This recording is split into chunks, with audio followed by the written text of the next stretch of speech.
Moravčík. Moc se těším, že tu dneska můžu s vámi být. Milí diváci, moje jméno je Zdeněk Kedroutek. Dneska se nacházím tady ve včelařské pasece u Králové Plisenci, nádherném okolí včelářském. A jsem tu tady dneska s panem Moravčíkem, jedním špičkovým včelářem na Slovensku a i mezinárodně. A ten důvod je, protože jsem tu dneska i ve funkci za jednotu Slovanou, kterou máme hlavně v první řadě ve smyslu podporovat domácí řemesel, aby jsme vytvářeli kvalitní produkty regionální pro naši vlastní zem a pro naše vlastní lidi. Moc vám děkuji, že ste mi tady přivítal. Dobrý den. Ja ďakujem. Predstavte sa, prosím vás, ešte jednou. Ja sa volám Moravčík Rudolf a ďakujem za pozvanie a sprostredkovanie tejto relácie tak pre vašich poslucháčov. Děkujeme mi pěkně. Pane Moravčík, vy jste mi už před rokem dali tu čest, že jsem se s vámi mohl bavit. A mohli byste prosím vás ještě jednou malinko zhrnout, jaký účel to včelařství má? Já si pamatuju, že toho bylo tolik, že už si úplně přímě nejsem úplně 100% jistý, akorát vždy, když sem jedu, tak si všímám toho plakátu s tím Einsteinem, který tvrdil, že 4 roky potom, co poslední včelička od nás odejde, tak odejde i poslední člověk. Mohli byste k tomu něco říct? Áno. Skutočne tie včielky majú na tej našej zemi nezastupiteľnú úlohu. Vlastne sú takým divom sveta v tejto rastlinnej a živočíšnej ríši. Veď zoberte, že oni tu žili pred viac ako 150 miliónmi rokov. Najprv boli zamerané na biologické potraviny a spotrebovanie, podobne ako osy, sršne a iný hmyz. Ale postupne, keď pred 150 miliónmi rokov sa začali vyvíjať cudzopelivé stromy, rastliny, tak včielky sa prispôsobili na získavanie nektáru tejto sladiny z kvetov, ktorou lákajú tento hmyz na návštevu tohto kvietku, aby sa spravilo to najdôležitejšie, to opelenie toho kvetu alebo toho celého porastu. Pravda, že ale včielky išli ďalej. Rozvinuli si, že z týchto kvietkov začali spotrebovať včelí pel, ktorý je jedinej a čiastočne čmeliak, dokážu tento využiť pre svoju výživu ako mliečko, chlieb a mäsko v jednej povahe. Čiže v tom peli včielky nachádzajú všetko to, čo potrebujú. Toto je ich rozhodujúca výživná látka, čiže ktorou si robia jednak tú dlhovekosť. No a včielky, keď zoberieme z toho globálneho hľadiska na Zemi, tie cudzoopelivé stromy a kry, ktoré sú a potrebujú nevyhnutné pre tú svoju efektívnosť, tú návštevu toho hmyzu, toho opeľovača, tak v našich podmienkách včielky zabezpečujú 95% opelenia všetkých cudzoopelivých stromov a krov. Vo svete je to zhruba 90%. A toto je veľmi dôležité. Iný hmyz sa podieľa len na zhruba 5, maximálne 10%. Prečo to je? Mohli by ste namietať, alebo verejnosť by mohla namietať. Ale včielky sú na to jediné dokonale uspôsobené. Majú tú fluorokonštantnú stálosť. Majú zhruba 50 veľkých daností, ktoré ich predurčujú na tú prácu v tej prírode, v týchto porastoch a v tomto všetkom, aby úspešne zabezpečili to opelenie. Tak snad to najdôležitejšie, čo môžem povedať, že okrem tej fluorokonštantnej stálosti, že vyhodnocujú lunárne fázy, obdobie dostatku a nedostatku. Ďalej majú vynikajúcu rozlišovaciu vôňovú schopnosť. Ich ústrojenstvo nám odozdáva produkty, ktoré sa vyznačujú veľkou čistotou. A len snáď 2-3% promile z 1000 včielky napríklad v mede prepúšťajú toxínov. Čiže či v Bratislave, Budapešti, v Prahe alebo Paríži, to je jedno, všade včielky poskytnú dobrý med. Toto je ich veľká danosť. Pravda, že majú veľký rádius, dolet. Oni proste, keď to zoberieme na jari, keď je najviac tejto práce, čo sa týka toho opelenia potrebnej, tak oni majú veľkú početnosť. Nie ako iný hmyz, ktorý začína z toho jednotlivca a teda príde do toho kvietka len s tým cieľom, aby teda dostal ten nektár. spraví náhodné operenie, aj to je dôležité, aj to pomôže. Sú niektoré kvietky, skupiny kvetov, ktoré včielky prenechávajú pre tento málopočetný hmyz. Áno, príklad by som mohol snad takú bazu povedať, bazu teda, a tu naštevujú viacej motýle iné. Sú také porasty, ktoré včielky prenechávajú, ale naša včela kránska, ktorá tu bola rozmiestnená zo slovinskej oblasti, z krajinskej oblasti za vlády Márie Terézie, čiže cisárovnej Rakúsko-Uhorska. Áno, tak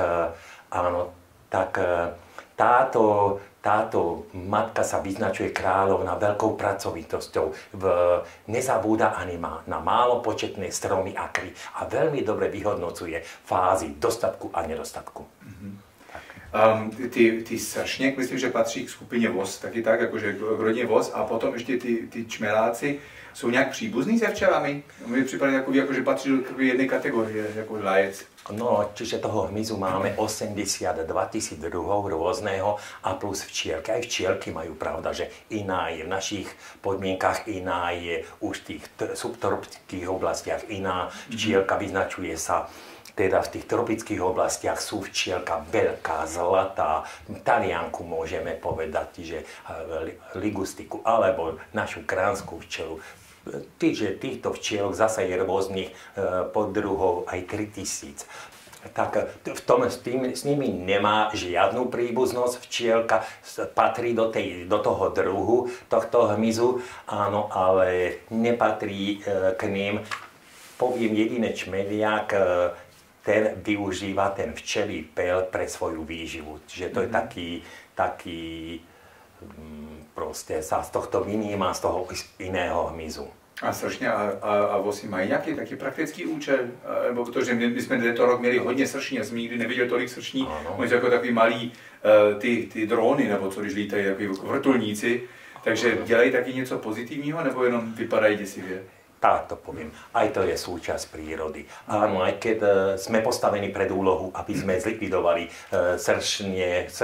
sršňou nejaké spoločenstvo vo veľkom, vždycky to robíme tak, aby tam nejaká časť zostala žiť. Iné je, keď likvidujeme alebo budeme vyhľadávať sršňov, ktoré prišli z Ázie, čiže týchto ázijských sršňov. Tam musíme byť veľmi nekompromisní a využiť všetky možnosti a dovednosti, ktoré máme, aby sme týchto zlikvidovali, pretože tí ohrozujú celú našu prírodu, nielen včely, včelstva, ale aj iný hmyz budú poškodzovať, pravda, že plody, ovocie, zeleninu a takisto aj vo viniciach budú negatívne škody. Já si pamatuju na to, já jsem byl na tom včelářském výstavě v Trenčíně a to byla velká téma, že se dostalo k nám nějaký cizinci mezi hmyzu, tyto asijské sršně, které jsou malinko menší, si pamatuju než ty naše, ano, ale neskutečně agresivnější. Ano. A to si pamatuju takový strašidelný číslo, že 30 takových sršní a naše včeličky vůbec nejsou na ně nějak naladěný, že by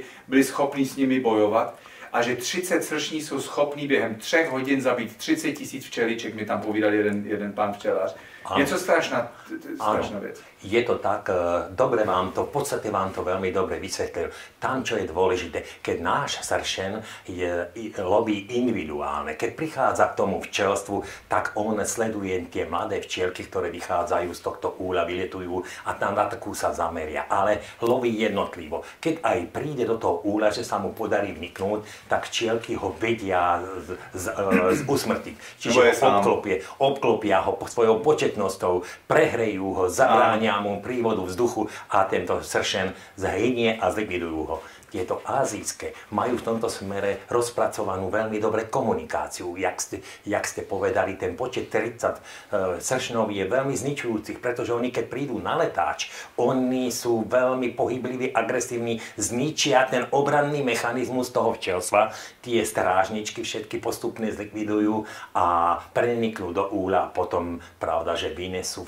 celý ten cenný biologický materiál, ktorý im umožní obrovský náraz. Čiže to prečo tí sršne sa potom veľmi rýchle rozmnožujú, roja, expandujú a práve to im tie cenné látky, ktoré nachádzajú v úli. Veď ja neskôr to budem spomínať, ale taká materská kašička, tá vo vývoji včelstva spôsobí za 3 dní to zvyčenie larvy 1500 krát. To viete si predstaviť. Čiže toto sú také dôležité momenty, prečo ten sršeň je veľmi nebezpečný. Pravda, že on je nebezpečný aj pre populáciu, našu ľudskú. Veď nevieme ešte dobre tie dôsledky, čo spraví, ale aby verejnosť aj vedela, že nielen okrem toho, že on dokáže poštípať, on má selniny, ktoré keď vám pri tom lete na vás, keď na vás zaútočí, vám do očí nastrika niečo ako kaser, neskutočne silný. Oči sa vám zapália, úplne vás to paralizuje. To musím říct, ty naše byly asi určitě naše evropský, nebo nebyli tak červení a oni, bylo jich tam hodně moc, ale vůbec nic nedělali. Oni jenom lítali, ani neútočili, ani nechodili ke stolu, ani nejedli nic ze stolu, z terasy nebo co. Ale tyhle ty vypadají jako dost hrozivě. Áno, tí naši, tak tí boli zameraní predovšetkým na tú biologický odpad, keď na stromoch sa vytvárala medovica, napríklad na ovocných stromoch, tak túto zbierali. Pravda, že aj na tom ovoci participovali, ale na jeseň už, keď tá početnosť a všetko, aby pre tie kráľovne tú dlhovekosť zabezpečili, tak to už vo veľkej miere napádali aj včelstva, ale myslím tak individuálne. Tak individuálne. A prosím vás, a ty včely v té Ázii, který tam jim čelí už dlouho, jako ty jsou nějak jinak nastavený na ně, nebo jak to překonávají tuhletu hrozbu?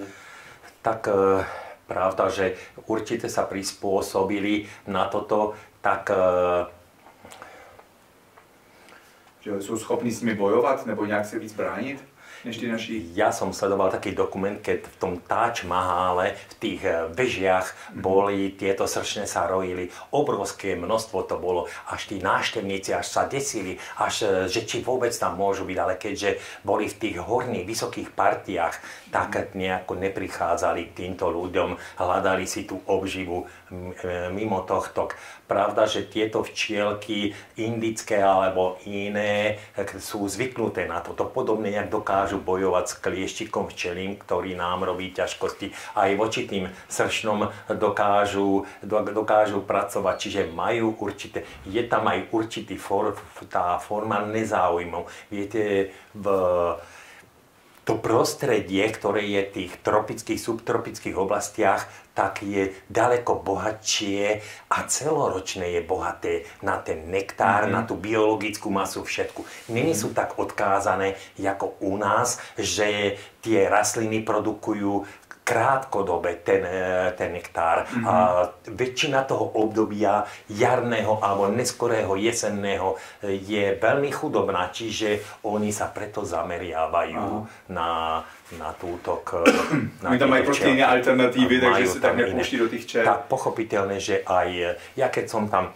v Himalajách sledoval, respektíve v tom Nepále, keď som sledoval týchto opeľovačov, čmeliákov, aj všetko tieto včely, je pravda, že na skalách tie plásty ako mali to tie včielky takéto voľné, no poviem, že zrejme nebol tam taký tlak týchto predátorov, ako je u nás. Dneska je veľmi veľký, veď dneska máme tu na taký obraz, kde je 45 škodcov, predátorov včiel a včelých produktov, čiže toto je u nás skutočne včielky sa stávajú zdrojom obživy pre celý kolorít spevavcov, vtákov, aj cicavcov mnohých.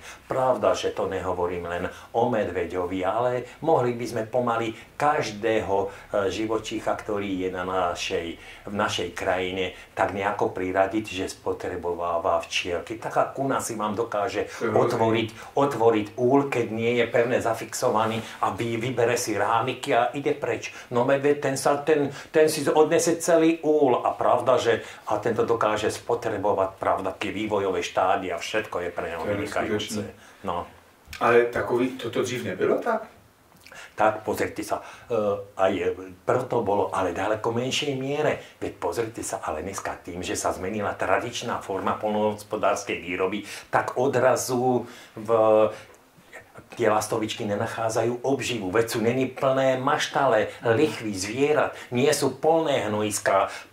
Keď sa nejaká siláž robí, tak to je všetko dané do fólie, zabalené a tak ďalej. Keď sa nejaká, čiže hnojovica alebo hnoj rozmieta, tak iné sa zahoráva. Čiže nemajú sa kde vytvoriť ten hmyz pre obživu týchto lastovičiek. Tá potrebuje za deň 50 včielok. Pánsky strákoš potrebuje 200 a včelárik, ten krásny vták, ktorý sa začína u nás udomácnovať a robí nám veľké ťažkosti, skutočne nám neutralizuje chov matiek napríklad, tak ten spotrebováva za deň 500 včiel. To si viete predstaviť, keď vám dojde taká skupina 50 včelárikov a stržujú sa vám tu mesiac, alebo sa vám tu udomácňa, to je pre včelára zničujúce, veľmi ťažké. No. Hrozně už poslední otázka k těmto hmyzům a těmto útočníkům ptačím a jiného druhu. Ta azijská by mě ještě zajímala, protože ono to není vždy dobrý, když najednou přijde hodně cizího někam do nějaké už uspořádané, jdeme tomu civilizaci, která má taky svoje problémy, samozřejmě i kriminalitu a korupci a tak dále. Ty naše včely už měly hrozby předtím, jo? Ale teď přijde něco cizího, jaký cizí druh, který tu není vůbec nějak za to. Možná i ten cizí druh má tu jiný výzvy, který doma nemusel řešit, jak jste říkal, že tam měl prostě bohatější možnosti. To se už někdy stalo, že v minulosti, že sem přišli azijské sršně v takovém množství a najednou začínají být takovou hrozbou? Toto tu nebolo. Doposiaľ sme ich tu čiže prvé v tom Palárikove a na okolí, to je prvé také zistenie, to horné sledujeme. Ja v tomto smere jednak nabádam včelárov, ale aj pospolitosť, aby keď zbadali také netypické sršné menšie, ktoré sú podstatne tmavšie, hlavu majú tmavú, nožičky majú také výrazné. Áno, tak. Čiže aby takýto neznámy nahlásili, pretože tam je práve tá včasnosť. Viete, keď ich zavčasu vychytíte, tak už potom vlastne zničíte tie kráľovne, ktoré sú potenciálne pre vznik toho nového spoločenstva. Oni sa vedia dávať aj dokopy. Tedy je ten náraz veľmi rýchly, ale napriek tomu ja aj pevne verím, že sa tejto veci zhostíme včelári, ale aj požiarníci, hasiči a iní, ktorí sú školení na toto inštitúciami, ktoré majú na to oprávnenie, že sa zhostíme dobre tejto veci, lebo my sme národ tvorivý, takýto, jak sa povie, nepodliehame panike, vieme pridať ruky k činu a ja z tohto vychádzam. No, ale nechcem byť takým zlým prognostikom, sršne sú jedna vec, ale idú k nám tie maličké mikromravce, ktoré dosahujú veľkosť 2 mm. A tie sú neskutočné, pracovité všetko. Vedia komunikovať,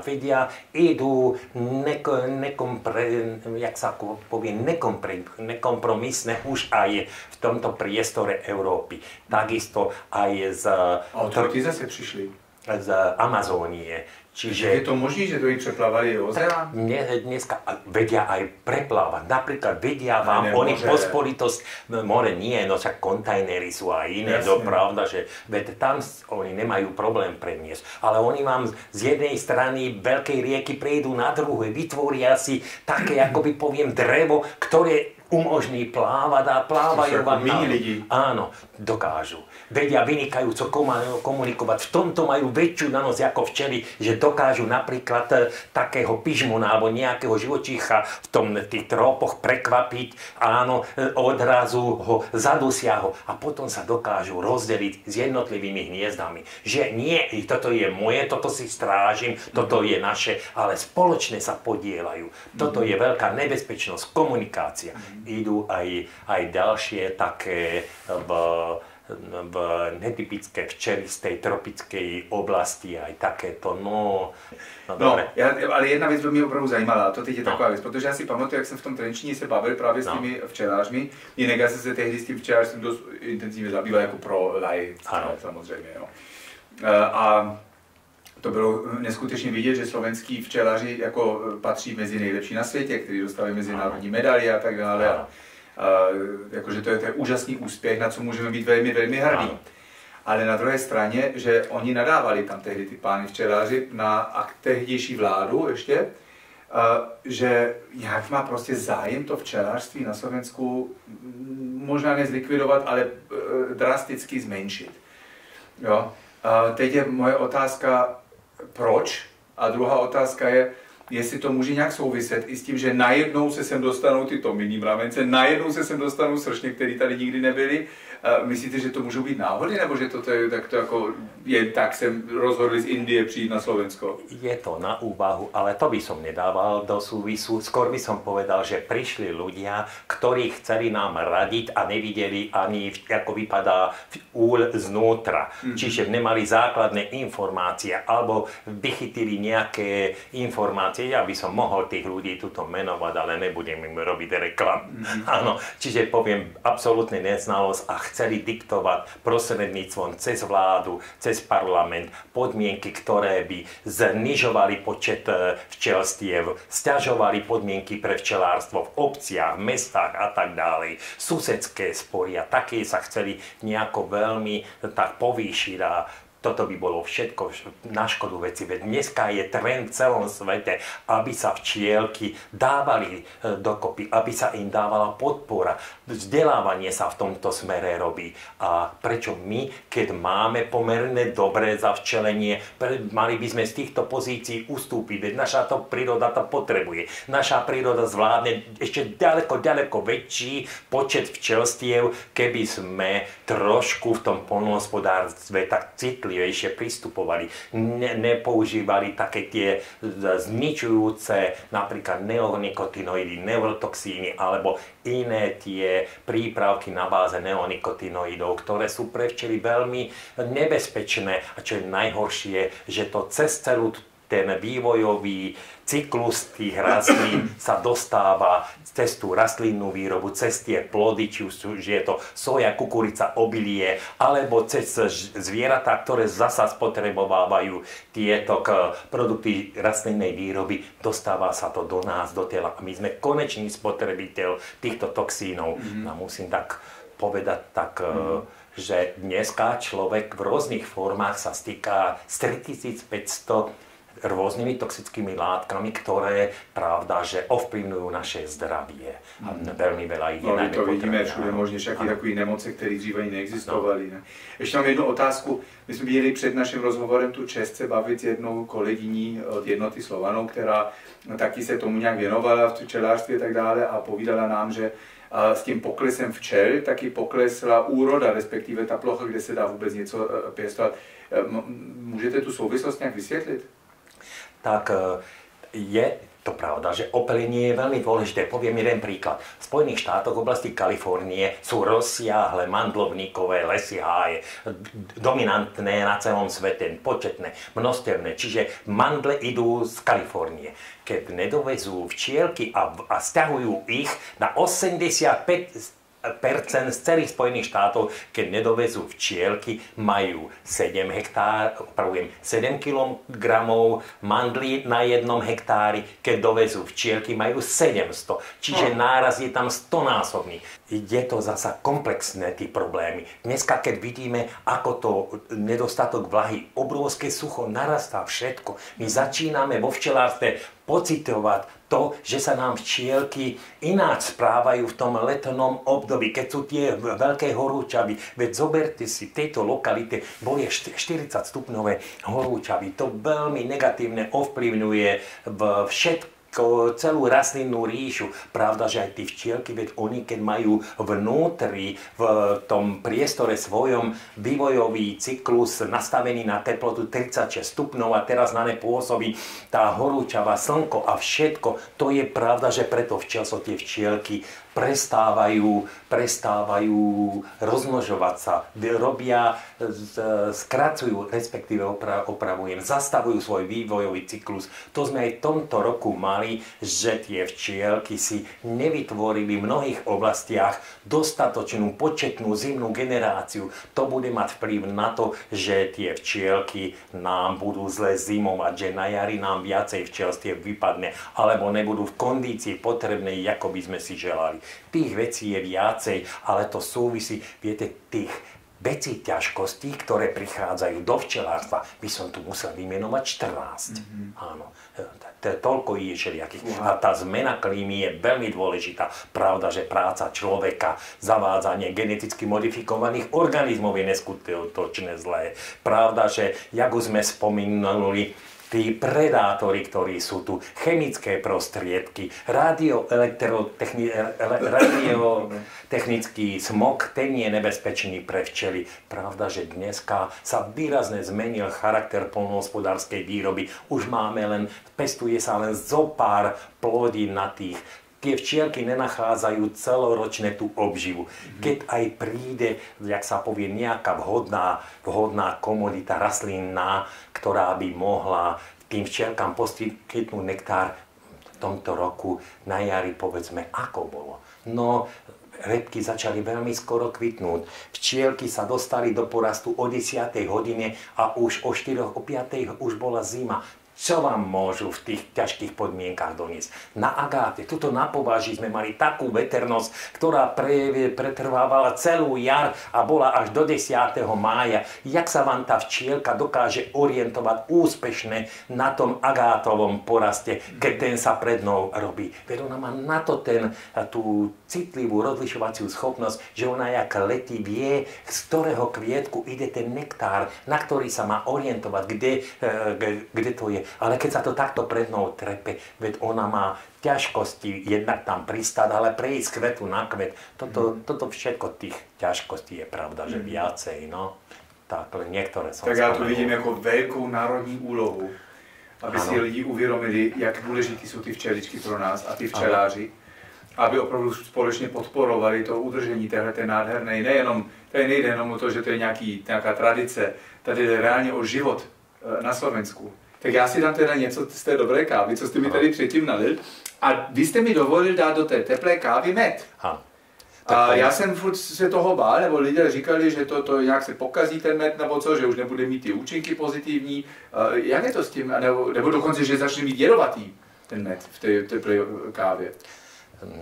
Takto, chcel by som trošku vyviesť. Môžete, doporučujem. A pre ženy, povinné by som povedal, že by mali piť kávu s medom. Keď nechcú, aby im med zmenil chuť kávy, tak nech vypijú kávičku a za kávou si dajú bohatú lyžičku medu. Skutočne, káva patrí k tým potravinám, ktoré prekyslujú. Hoci má 90% pozitívnych účinkov, tie antioxidanty, chemické procesy v tom všetkom v našom tele robí. Ale pravda, že tiež to ponocovanie, vitalitu, naštartovanie, sústredenie, to všetko sú pozitívne veci kávy. Ale poviem, ten nedostatok toho prekyslenia práve tak dokážeme eliminovať, že káva mínus prekyslujúca, med od včelára je zásaditý, výsledok je neutrálny stav. To potrebujú hlavne telo ženy. Aj nás mužov, ale ženy sú vnímavejšie na toto, preto takto porúčim. A mliečne výrobky odložte až hodinu po káve. Alebo takže čistá káva jenom s medem. Áno, čistá káva s medom. A to teplotek tomu medu nic nedělá. Táto med je teplotne veľmi odolná komodita. Viete, niektorí povedia, no keď si dáš med do horúceho nápoja, to je ako keby si dal cukor. Z pohľadu zdravej výživy je úplný rozdiel. Med nikdy nebude to, čo cukor, a cukor nemôže byť to, čo je med, pretože z pohľadu zdravej výživy je cukor 14-krát ťažšie straviteľný ako med. Je to v podstate biely jed, tak to nazývime tak správne. A odolnosť toho medu je veľká, pretože včielky ho často zbierajú pri nasvietení v porastoch repky, slnečnice, aj na tých lesných lúkach, malinových porastoch, pri nasvietení 58 až 60 stupňov, veď tie včielky by potom čo doniesli do toho úľa? Bola by to nejaká nefunkčná sladina, alebo dokonca jedia, ako poviete? Nie, predsa ten med svetlý, ktorý tuto máme, má od 120, áno, agátový od 120 až do 180 cenných látok u tohto tmavého medu. Čiže toto je dôležité a toto sú látky, ktoré naše telo potrebujú. Sú to tie lizofíny, brsíny, enzymy, vitamíny a potom stopové prvky, výživné soli, dextríny, flavóny. To všetko naše telo potrebuje. Čiže je to dobré. Áno. A nebojte sa... Dobrý pocit. Áno. Nebojte sa dávať med do nápojov, ktoré udržíte v rukách. Keď máte šamutové ústa, alebo hubičky, alebo ručičky, tak teda to všetko med vydrží. Aj pri tom prehriati a prepečení odíde len, tak bajočko rýchlo poviem, do 25% cenných látok, ale celá tá silná skupina stopových prvkov, minerálnych látok, výživných solí, dextrinov, flavónov, tá tam zostane aj pri prepečení. Dobre? Tak to dobře vědět. No. Tak se tomu přesně přizpůsobím. Já jsem můžu přestat s tím medem v té kávě a už by ta káva tak nechutnala samozřejmě. No. A teď to není samozřejmě jediná věc, ne? Co se vytváří jako včelař, jako těch dalších nějakých účinných jakoby výživných produktech je více. Co to ještě všechno děláte? Áno, tak včielky nám poskytujú 10 produktov. Keď si to zoberiete, znova sa vrátim, že čím sú včely významné. Keby sme chceli od ovoz, sršnou sme hodne spomínali, a od čmeliaka a od ďalšieho hmyzu získať od motýlov, vážiek, čo ja viem, jakého by sme mohli. Že by sme chceli 10 produktov získať.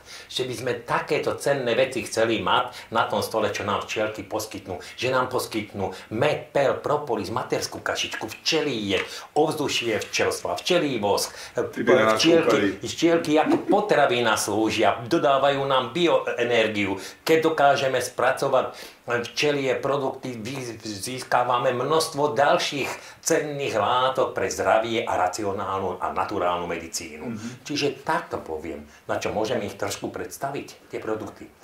Můžete tak úplně v krátkosti, prosím vás, jenomže co je pozitivní účel. Ano. A možná v jedné větě stačí potom jeden pozitivní účel, jo, ke každému produktu. Protože jinak to je hrozně moc, co si lidi ani nemůžou pamatovat, ale je to úžasný prostě slyšet, ty včely jsou jako mega motivovaní pracovníci pro zdraví náš všech. Áno.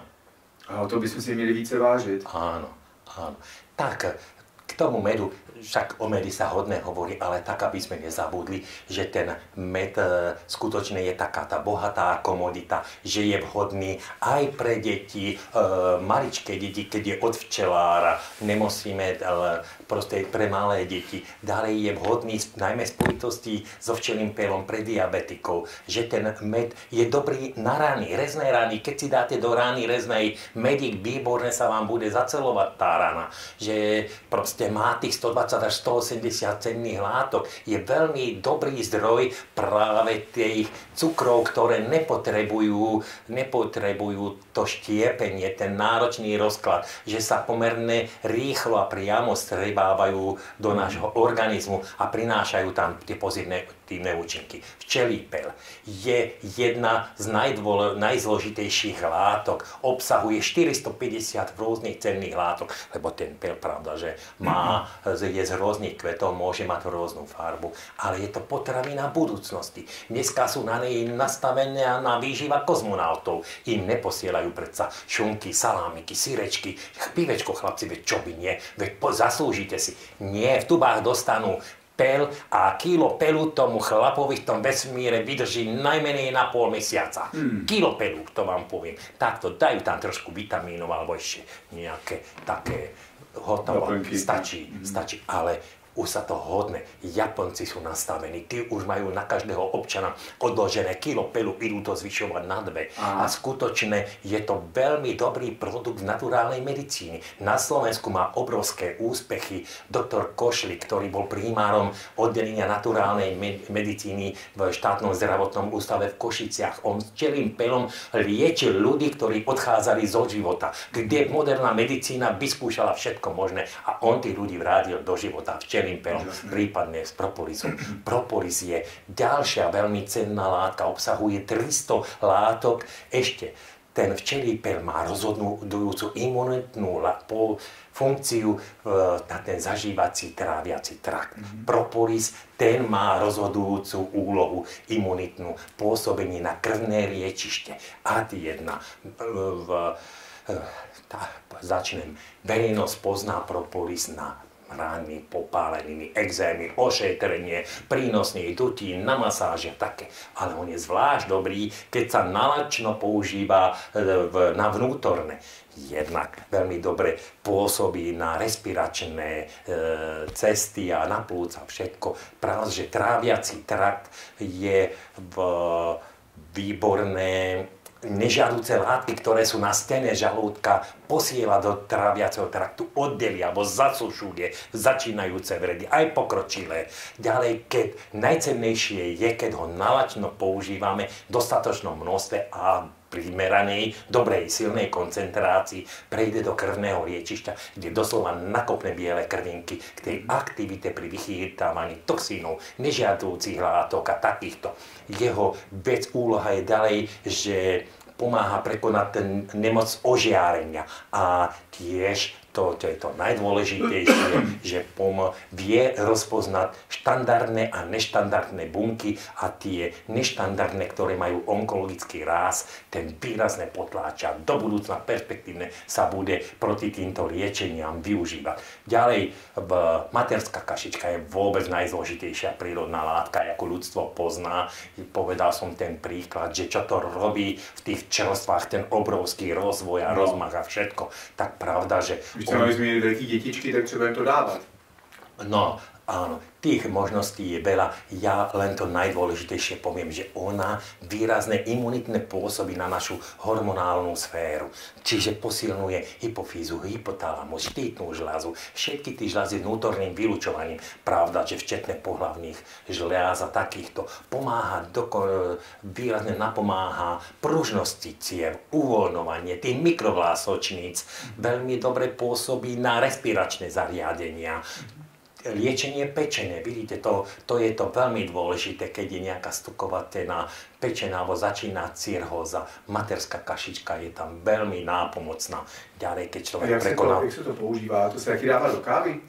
Čiže materská kašička je viacej spôsobov. Ešte musím spomenúť, kto prekonal mozgovú mŕtvicu, tak aby to telo začalo, ten mozgové zakončenie, aby začali pracovať s tým telom, s tou motorikou. Zasa je tam dobrá tá materská kašička. Výrazne napomáha. No a tie spôsoby materskej kašičky. Jednak veľmi dobre dávať si čistú natívnu podjazyk, to je veľmi dobrý, pretože tak veľmi rýchlo preniká cez tieto uzliny a všetko do našeho tela. Ďalej takou rozšírenou formou je, že sa dáva 1 gram materskej kašičky do 100 gramov krémového medu, alebo môže byť aj väčšie to dávkovanie, 2-3 týchto gramov podľa toho. Viete, to základné je na prevenciu, keď sa dáva viacej tej materskej kašičky, už ona má výrazné účinky na posilnenie, na vitalitu, aj na tú plodnosť, aby aj, pravda, že ženy, ktoré nemôžu splodiť za normálnych okolností dieťa, pretože už vyskúšali hormonálnu liečbu, umelé oplodnenie, nech vyskúšajú materskú kašičku. Je veľmi, veľmi nápomocná. Včeliejed, pravda, že včielky ho majú ako produkt, ktorý im slúži na obranu proti votrelcom podobne. Ale včeliejed tiež je v tom jedovom váčku včielky sústredujú toxíny, ktoré oni zachytávajú napríklad v tom nektáre. Tá včielka má ústrojenstvo, kde vychytí tie nežiadúce toxíny, áno, ktoré sú v tom nektári a cez ten jedový váček ich prepustí preč. My však pravda, že toto není taká slovenská záležitosť, to viacej robia tie bývalé Ruské republiky, čo sa týka toho včelieho jedu, nehľadiac na to, že keď ho používame v tej prirodzenej forme alebo formou výluhu od umretých včielok, že dostávame ten propolis do produktov alebo priamo do toho tela respondenta. Čiže to poštípanie včielkou výrazne zobudí tie spiace bunky v našom tele, najmä v onom mozgu. A veľmi dobre ten včeliejed, čiže naštartuje ten organizmus k tej aktivite práve týmto. liečia sa včelím jedom tie stavy reumatické, potiaže pohybového ústrojenstva. Boli klouby a tak, to sa dáva do mastí. Že bolí ma hlava a takéto veci, ženy to mávajú typické. No, migrény. No, také. To je klasika. Áno, tie stavy migrén a takýchto podobných, áno. Tak na toto pôsobí, na toto veľmi dobre pôsobí včely. Ale aj ďalšie, tie nové nemoci, ktoré sú, a napríklad COVID medzi včelárskou posporitosťou mal pomerne nízke také pôsobenie, alebo poviem, že onemocnenie, lebo včelári majú v krvi tie odolné látky, ten včelí je podobné a ten veľmi dobre pôsobí. Keď príde jakákoľvek ťažká doba, ťažkosti prídu, majte na mysli, že včielky a včelí jed vám pomôže. Moje partnerka se dala do studia tradiční čínské medicíny, ale musím jí asi doporučit, aby se věnovala i více tomu včelářství a včeliarských produktů. Co se týká alternativního, zdravého, reálního lékařství. To vám blahoželám, že do rodiny ste takéto myšlienky, že sledujete túto naturálnu medicínu a tú čínsku. Ja, keď dáte otázky, pohovorím o nej viacej. Jo? No. To možná uděláme v samostatný vysílání, to je asi vlastní tematika, ale jsem rád, že se tomu taky věnujete. Prosím vás, ještě možná tak v krátkosti jste mluvili o těch nemocích, které se dají s tím asi preventivně spíš řešit, jo? Co byste ještě tak zhrnul, takový většinou lidí, co hodně lidí zasáhne, běžných věcí, klidně takový, jako že když někdo například má rýmu, anebo nádchu a tak dále, jaký má vliv na to ty včelařské produkty?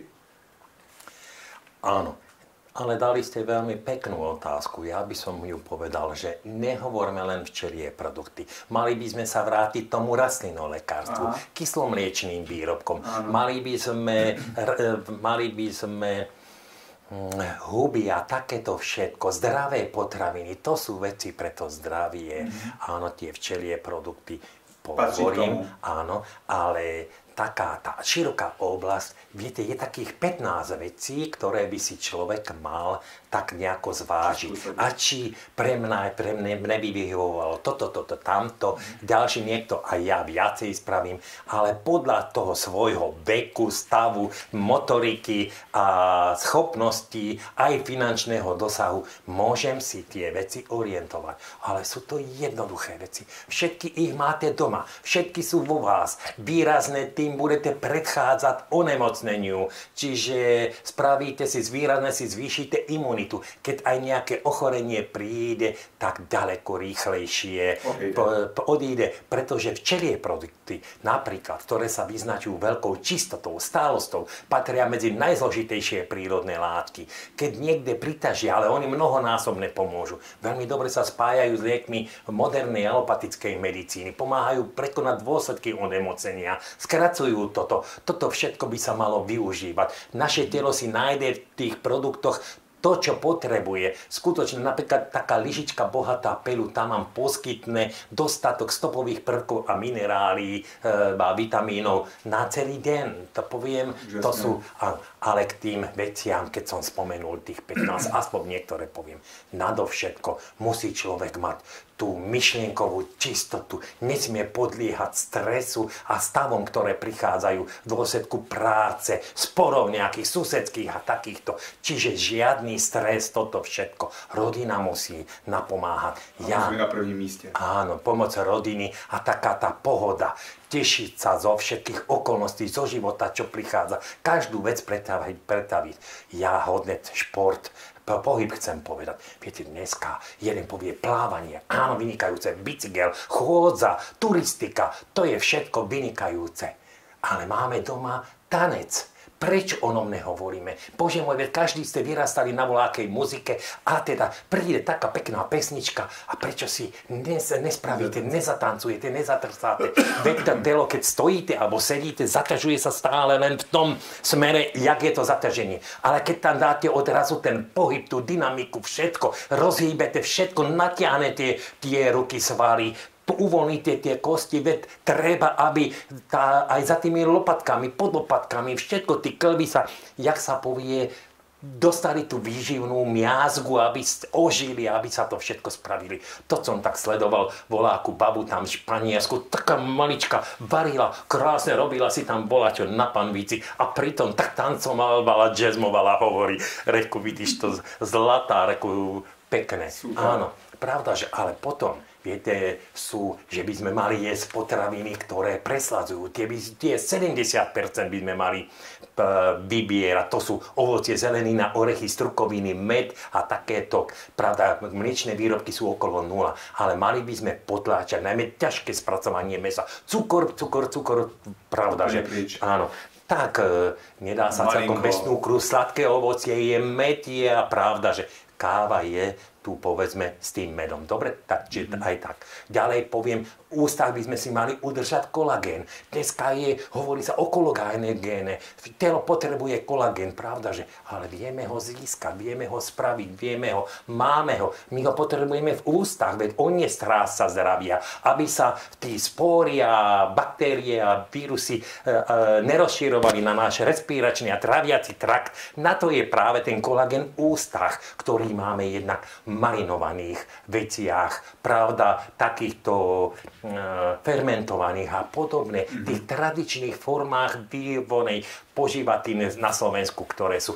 Toto je dôležitý moment, že na to by sme sa mali orientovať. Pravda, že v včelých produktoch je ten kolagén veľmi nápomocný. Napríklad taký výluch tela včiel, keď ho spravíme a užívame, tam vám prejde z toho výluhu tela včiel, to likvidujeme včelstvo, ktoré už nemá predpoklad pre chov, že má nejaký, není tam matka kráľovná, včielky zostárli a podobne, aby ste to tak nebrali, že zabíjame svoje voľné včely. Nie, to je proste už včelstvo, ktoré sa nedá využiť, ktoré ide do zániku, vieme ho využiť na ten výluch a z neho dostaneme z tej hlavy tú hormonálnu sféru, tej hrudnej časti bielkovinovú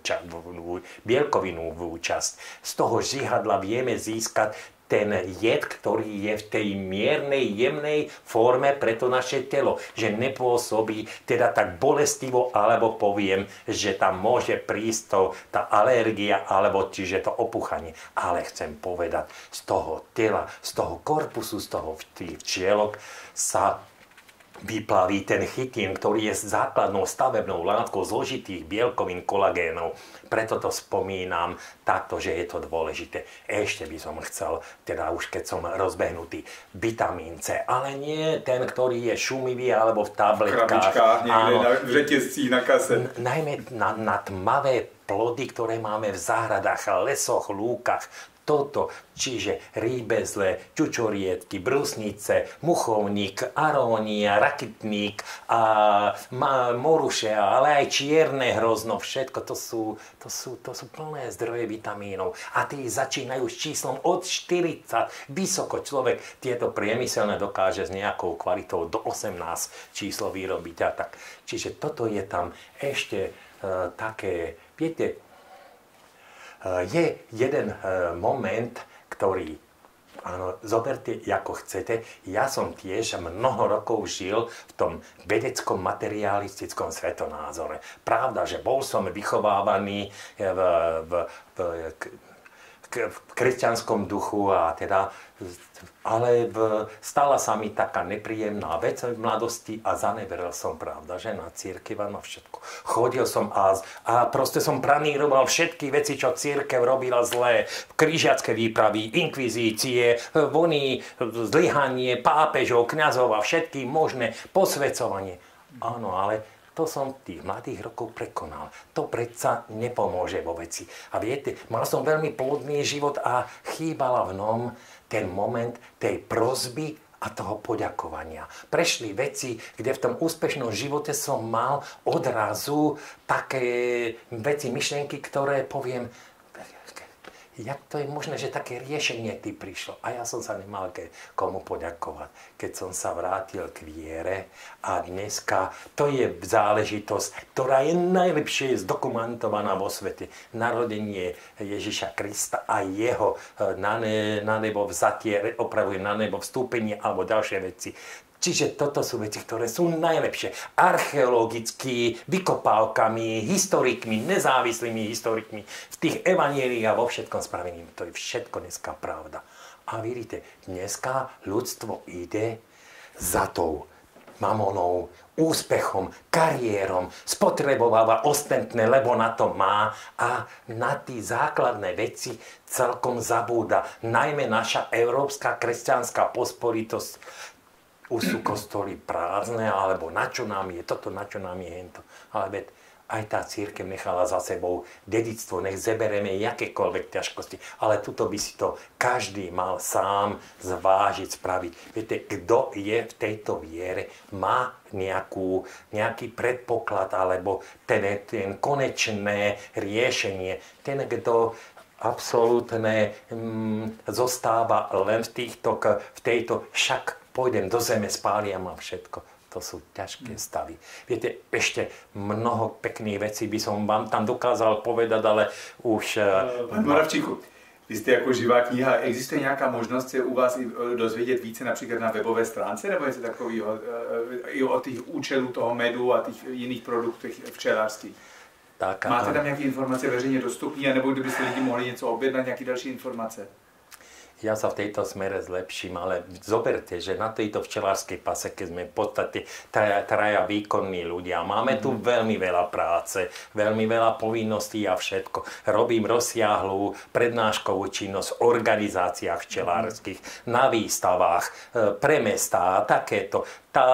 Ten záujem, ale my musíme vykonávať i tú fyzickú prácu tuto na paseke. To nám nikto nespraví. Tí ťažkosti, ktoré sú dneska tu my ich musíme riešiť, my sa k ním musíme postaviť vlastným pričinením. Čiže ja dielčie veci som rozpracované. Mám nespočet dokumentačného materiálu vhodného, ktorý by som spal. Už sa strojím nad tým, že napíšem knihu o včelárskej paseke a dám tam aj takú časť o týchto produktoch a o tomto účinku. No, spravím to. Ste mi dobre pohovorili do mojej duše. Áno. Víte, ještě dvě otázky na závěr. Dajte, všetko. Jedna věc je, teď jsme se o tom bavili, jak je to důležité, to včelařství. Nejenom na Slovensku, ale my máme takové skvělé, že by se asi dvakrát stálo o to bojovat. V jakém je to stavu vlastně? Jako, my jsme se bavili minule, že se mění i vedení svazu. Já jsem znal starého předsedu jako relativně dobře. Myslel jsem si, že je velmi schopný pán, který postavil tomu politickému tlaku, co znižoval ten počet těch včelařských. Těch to vůbec nechápu, jak je to možné, jak může nějaký politik jít proti včelářům, to je pro mě jako nepochopitelný. Ale jak to vypadá dneska? V jakém je to stavu? Rád by som to pochválil.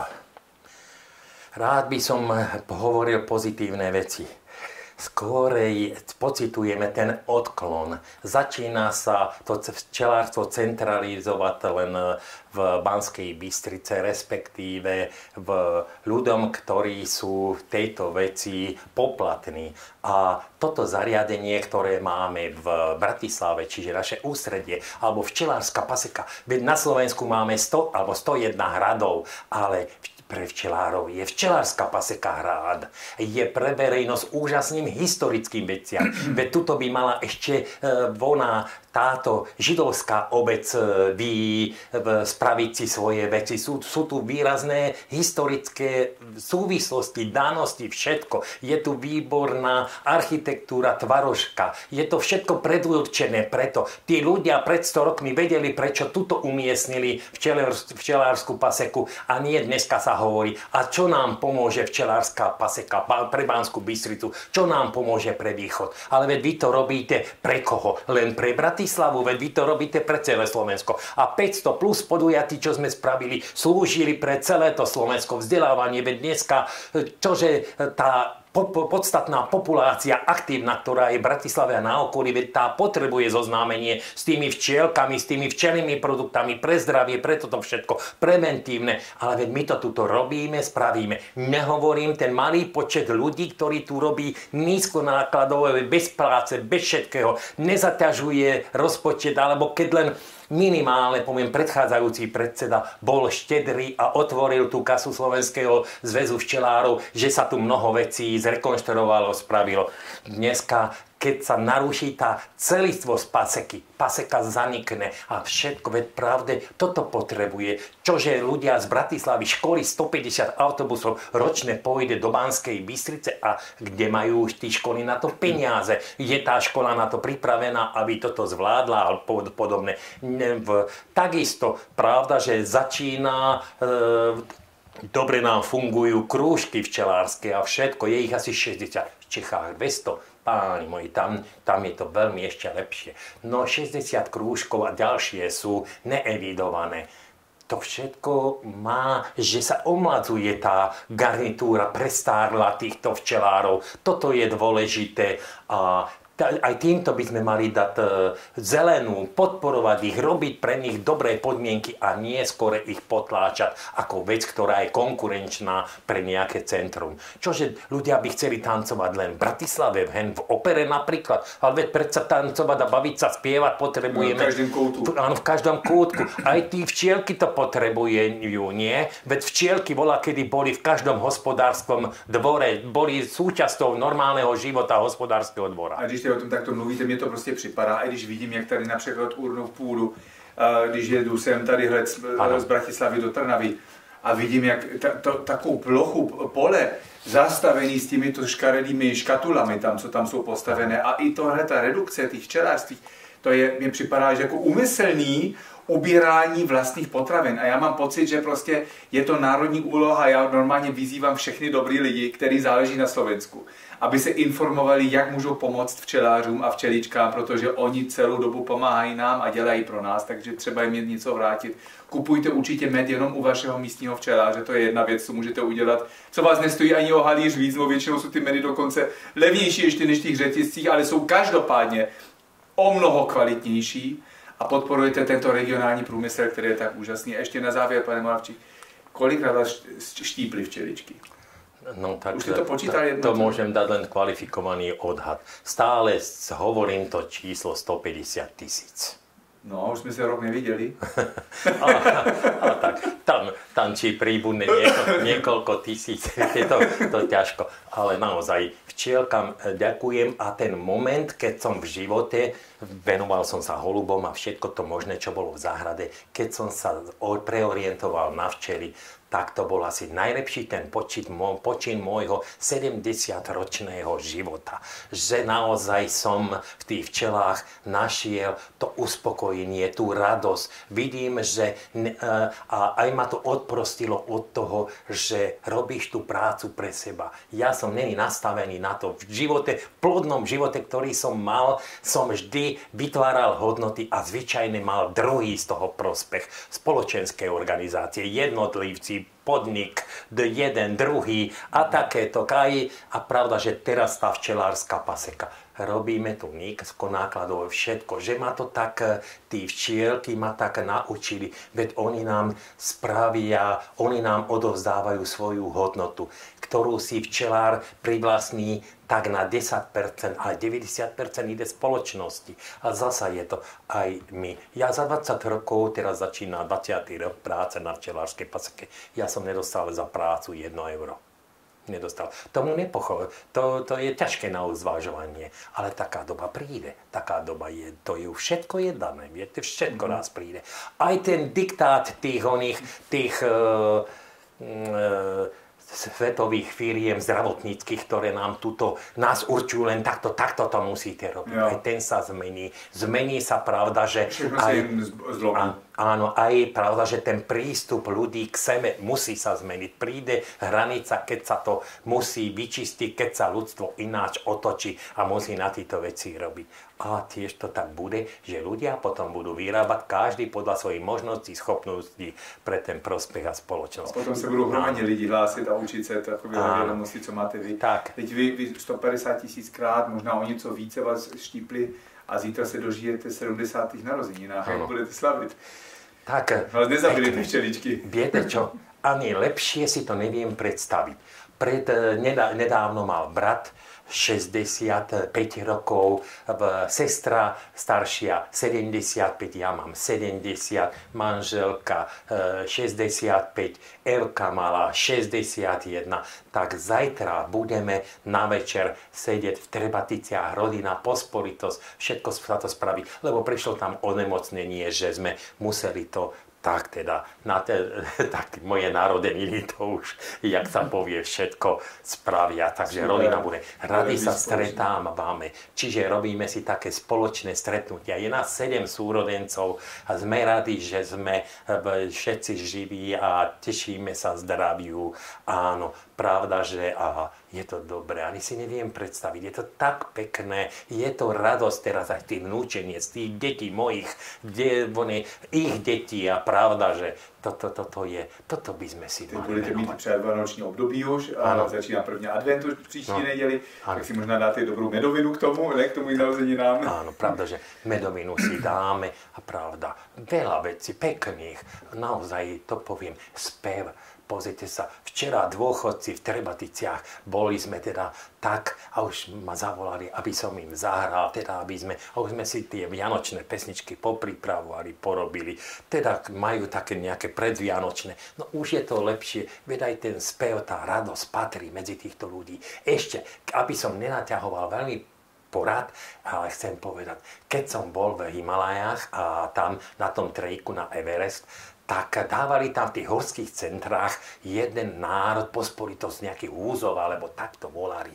A teda viete, dávali tam všelijaké tie tragédie, úspešné výstupy.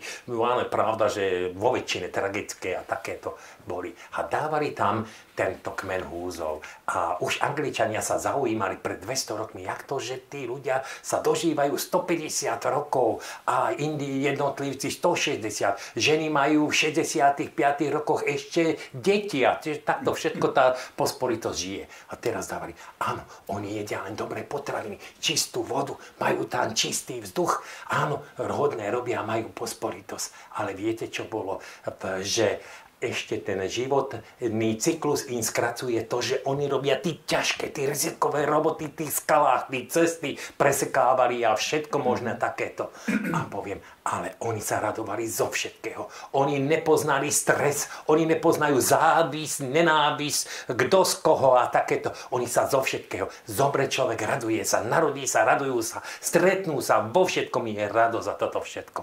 Tak by to bolo to dobre, je nádherné, ešte práve k tomu vánočním období. Áno, aby sme my Slovanie, keď som rád, že túto vec spomínate. Viete čo, mňa to, viete čo, viac oslovuje, ako si myslíte. Ja sledujem aj Veľkú Moravu, aj všelijaké veci. Všetko, aj história ma zaujíma. No, jednota Slovanov je právě o tom spojit se a spolupracovat ve různých oblastí politických, ale kulturních, tradičních, zdravotnických, právě s těmi národmi, kteří jsou nám nejbližší. Ano. A to jsou jiní Slovani. Ano. Ale v první řadě musíme dát do pořádku napřed naší vlastní zem. A to je to Slovensko, ale vidíme, že i v oblasti včelářů je hodně toho, co dělat. Máme úžasný včeláře, je to úžasný dar. A že to vůbec je možné u nás dělat takové kvalitní věci a to si musíme za každou cenu udržet. Já vám moc krát děkuju.